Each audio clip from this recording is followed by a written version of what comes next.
Shalom Bapak Ibu Saudaraku yang Tuhan Yesus kasihi. Senang bisa berjumpa kembali dalam khotbah Kristen hari ini dengan judul Membangun Pola Hidup Sehat. Tema khotbah GBI tanggal 27 Maret 2022. Sebelum kita memulainya, mari bersama-sama kita tundukkan kepala, kita berdoa. Tuhan Yesus, terima kasih buat hari ini, Minggu terakhir di bulan Maret 2022. Kami rindu belajar firman Tuhan. Berfirmanlah bagi kami saat ini dalam nama Tuhan Yesus. Haleluya. Amin. Firman Tuhan dalam surat Efesus 5 ayat 28 sampai dengan 30. Demikian juga suami harus mengasihi istrinya sama seperti tubuhnya sendiri. Siapa yang mengasihi istrinya, mengasihi dirinya sendiri. Sebab tidak pernah orang membenci tubuhnya sendiri, tetapi mengasuhnya dan merawatinya, sama seperti Kristus terhadap jemaat, karena kita adalah anggota tubuhnya. Rasul Paulus menuliskan surat ini bukan saja untuk jemaat yang ada di kota Efesus, namun saya percaya buat kita pun pada saat ini sebagai orang-orang percaya, kita perlu belajar seperti yang Paulus sampaikan. Mengasuh dan merawat tubuh kita sama dengan kita mengasihi orang-orang sekitar kita. Tuhan menginginkan agar saya dan saudara mengasihinya sesama dan diri sendiri. Paulus menulis surat kepada jemaat Efesus agar dapat mengasihi istri mereka juga sama seperti mereka mengasihi diri sendiri. Mengasihi diri sendiri berarti bersedia merawat dan memelihara tubuh mereka agar tetap baik dan sehat. Apakah Anda dan saya sudah berusaha agar memiliki tubuh yang sehat? Pola hidup sehat harus dibentuk sejak dini. Jika kita betul-betul mengasihi orang-orang sekitar kita, maka bentuk pertama yang dapat dilihat adalah kita mampu menjaga merawat tubuh kita sendiri. Karena bagaimana mungkin kita mengatakan kita mengasihi orang lain, mengasihi suami, istri, mengasihi hamba-hamba Tuhan, mengasihi sesama kita, tapi kita mengabaikan untuk kita memperhatikan mengasihi diri kita sendiri. Cara untuk kita dapat mengasihi diri kita sendiri adalah dengan menjaga kesehatan tubuh kita. Dan kesehatan tubuh itu dijaga, dirawat bukan nanti ketika kita ada di usia 70-80 tahun. Tapi sejak saat ini kita perlu menjaga tubuh kita tetap bugar, tetap sehat, tetap prima. Pola hidup sehat umumnya itu dapat dibentuk, dapat mulai dibangun, dapat mulai dilakukan sejak saat ini. Yang pertama caranya adalah mengkonsumsi makanan secukupnya. Amsal 25 ayat 16 katakan, "Kalau engkau mendapat madu, makanlah secukupnya. Jangan sampai engkau terlalu kenyang dengan itu, lalu memuntahkannya."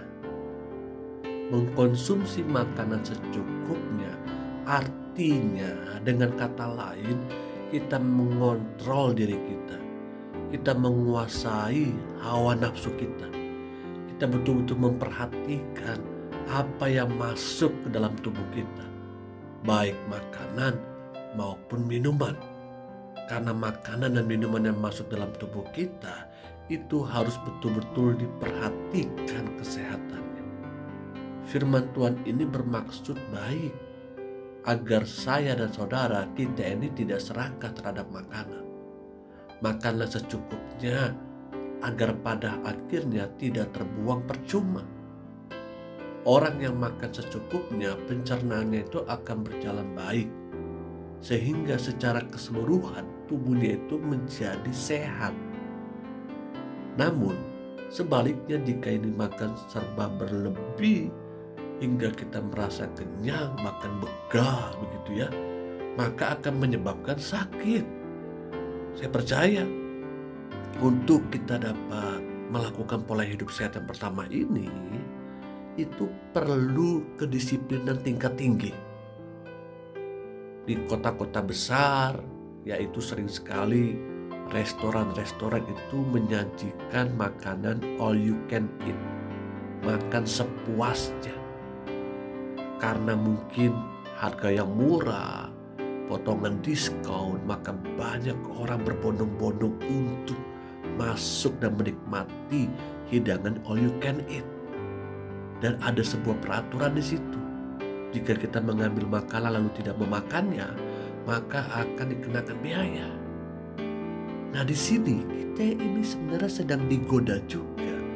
Apakah kita bisa betul-betul menjaga setiap nafsu kita untuk menikmati begitu banyak hidangan, begitu banyak makanan, dan kita merasa bahwa ini perlu kita makan, ini perlu kita makan, ini perlu kita makan. Padahal kita tahu bersama tidak semua makanan itu dan minuman itu dibutuhkan oleh tubuh kita saat itu juga. Coba perhatikan apa yang hari-hari ini kita sedang makan dan minum dan masuk dalam tubuh kita. Dan yang kedua, mengkonsumsi makanan sehat. Daniel 1 ayat 8. Daniel berketetapan untuk tidak menajiskan dirinya dengan santapan raja dan dengan anggur yang biasa diminum raja. Dimintanyalah kepada pemimpin pegawai istana itu supaya ia tak usah menajiskan dirinya. Poin yang kedua ini, kita pun harus betul-betul memperhatikan makanan-makanan yang sehat. Sekali lagi, makanan-makanan yang sehat. Makanan-makanan yang sehat itu memang tidak semuanya rasanya enak di lidah kita. Seringkali pahit rasanya, tidak nyaman untuk daging kita. Tapi kita harus melatihnya sejak dini. Makanan sehat akan membuat fungsi organ-organ tubuh kita itu berjalan sangat baik.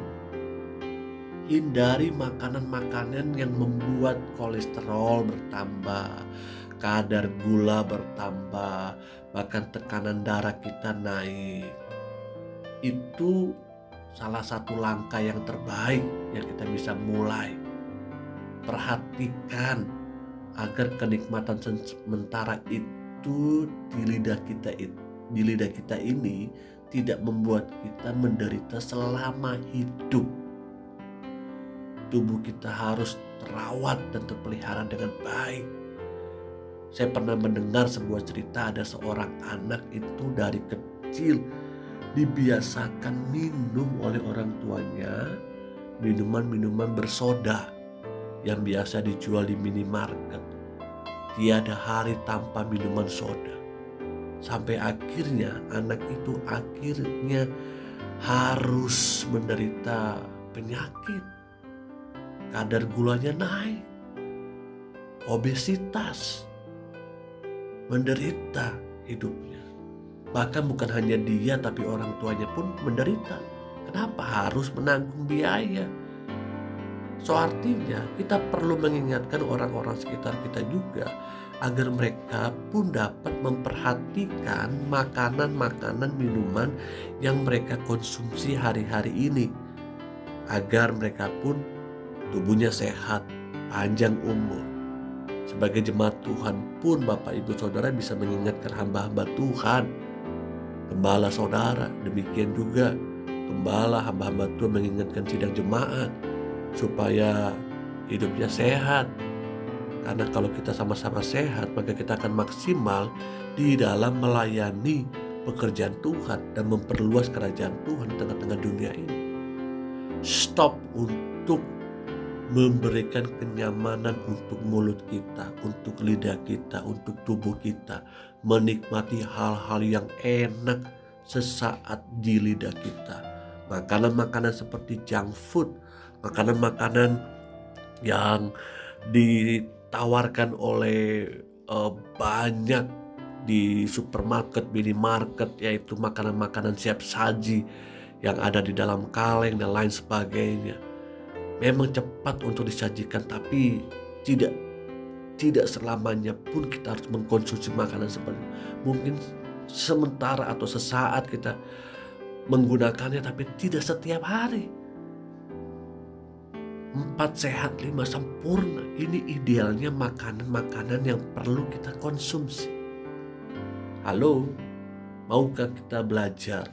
Karena Tuhan mau kita selalu sehat. Dengan tubuh yang sehat, kita bisa melayani Tuhan dan melayani sesama. Makanan-makanan sehat itu 4 sehat 5 sempurna tidak harus mahal. 4 sehat 5 sempurna, makanan-makanan yang dapat ditemukan dan diberdayakan sesuai dengan kondisi ekonomi kita. Mintalah hikmat Tuhan sehingga kita pun bisa betul-betul menemukan makanan-makanan 4 sehat 5 sempurna di sekitar lingkungan kita. Bahkan di sekitar kita mungkin ada tanaman-tanaman yang mendatangkan kesehatan buat tubuh kita. Yang ketiga, bagian terakhir adalah melatih tubuh kita. Selain kita menjaga makanan yang masuk dalam tubuh kita, lalu makanan seperti apa yang menyehatkan buat tubuh kita, dan bagian ini kita perlu melatih tubuh.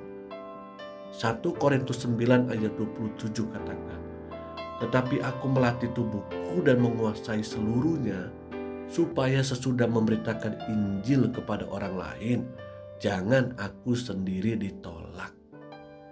Latihlah tubuh kita.